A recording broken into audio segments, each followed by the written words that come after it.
Hi everybody, this is Irma from Food for Healthy Bones, and I'm here with my friend Skelly, the skeleton that lives in us all. And this is part of my I Hate to Cook series. I'm trying to create something that's really easy for those of us that really don't like to cook.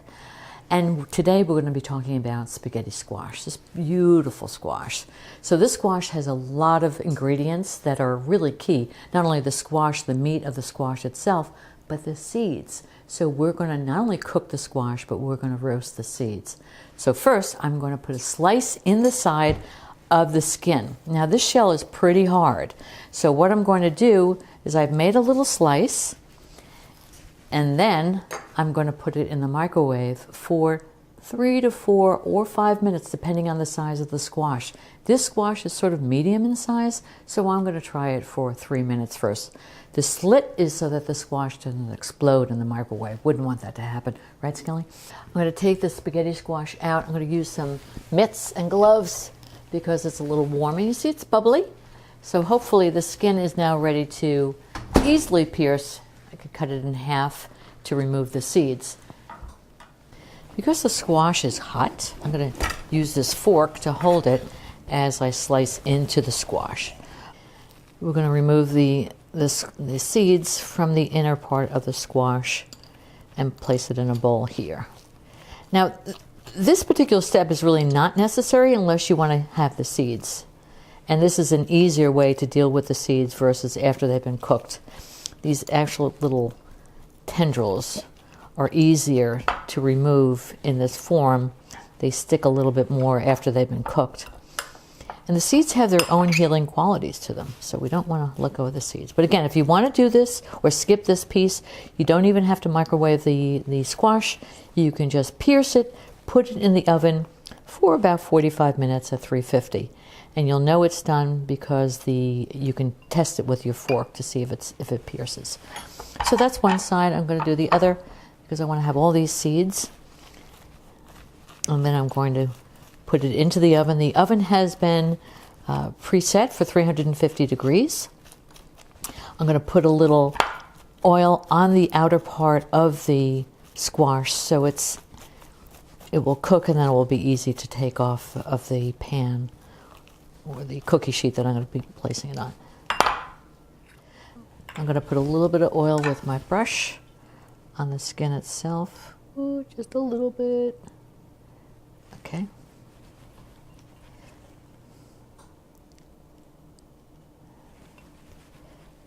I'm using an avocado oil because it has a higher smoke. I didn't want to use my very delicate olive oil.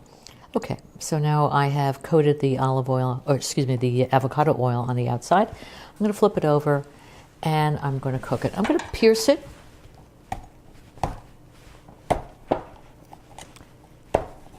It helps with the cooking, and it will go into a 350 oven for about 25-30 minutes, could be as much as 45 depending on the size, and then we're going to take it to the next step.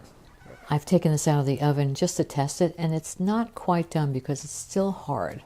So I'm going to put it in for another 5 minutes or so. It should easily come away from the skin and form this spaghetti-like quality to it.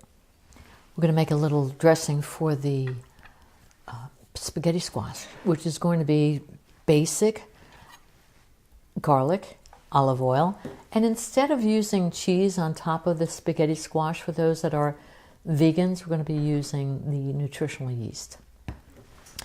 And what I do with the garlic is I give it a smash so that the skin easily comes off. And then I'm going to cut it into little fine pieces. And I like my garlic pretty fine for this kind of dressing. Very simple, oil and garlic, olive oil and garlic on top of the spaghetti squash. Now, of course, you have a couple of different options.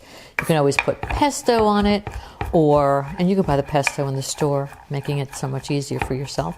Or those bottles of tomato sauce are also yummy. They have a number of different varieties of them. Some with mushrooms, some with basil, it's just plain.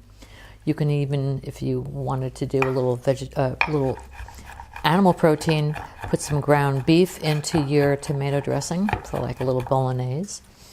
But, okay, so I'm going to add the olive oil to my skillet. A little bit more. And then I'm going to cook the garlic. But I'm going to cook the garlic, make sure, again, that I'm not multitasking, and making sure that I cook it so that it is just before it turns brown. We don't want it to turn brown, it gets bitter, and all the healing qualities are challenged with that. I want to talk a little bit about nutritional yeast. And this is from Dr. Josh Axe. It's the antiviral, antibacterial immune booster. So nutritional yeast is also known as savory yeast, is an inactive yeast made from sugarcane and beet molasses. It's yellow in color, and nutritional yeast comes in flakes, granules, or a powder-like form, and today we're using the flakes. And it has a cheesy-like flavor, and it can be used to taste like cheese in vegan dishes. It thickens sauces and dressings, and it acts as an additional boost in nutrients because it's filled with B vitamins. And that's the key thing, the B vitamins. Nutritional yeast is grown from fungi, like beneficial packed mushrooms, but it's much smaller. Despite its name, because it's an inactive form of yeast, it cannot be used for baking. So nutritional yeast has protein, fat, sodium, vitamin B1, B2, B6, B3, B12, folate, and zinc. And the importance for vegetarians and vegans is that if they're not getting their B vitamins, they can get it from nutritional yeast. And again, the whole purpose of this is to increase your choices when it comes to eating. And squashes are a great way of doing that. And these are the winter squashes. And it's winter out there. And now we're coming back to the garlic, which is sizzling away. Almost feels like it's talking to me. What are you saying? And the flavor, oh my gosh, the aroma is so fabulous. And I think that that's good.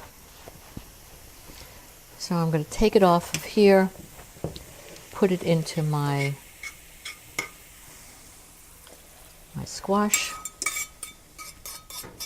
This is going to be very garlicky. Yummy.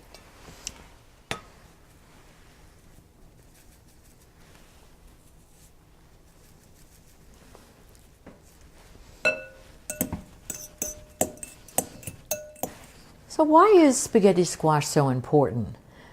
And what does it matter for our bones? The one thing we want to try to avoid doing is having the same food over and over again and eat within the seasons. Winter squashes are a perfect example of bringing diversification into your plate, into your food portfolio. This particular squash in particular is rich in vitamin B's and folate, potassium. It has a lot of potassium, which is a mineral that maintains proper muscle and nerve function. It has manganese, and spaghetti squash also contains the essential minerals of calcium, iron, phosphorus, and zinc. Another reason to consume spaghetti squash is for the omega-3 and 6 fat content.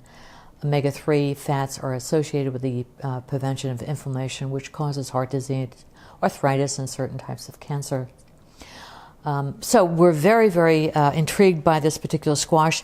It is a complex carbohydrate, so it does have 7 grams of carbohydrates, and it does have 1 gram of protein. But this is a wonderful go-between if you're looking for a little starch or a substitute for rice or for bread. This is a really nice alternative. And it can be cooked and eaten as spaghetti or with different kinds of dressings or sauces that we'll talk about later. Let's give it a taste.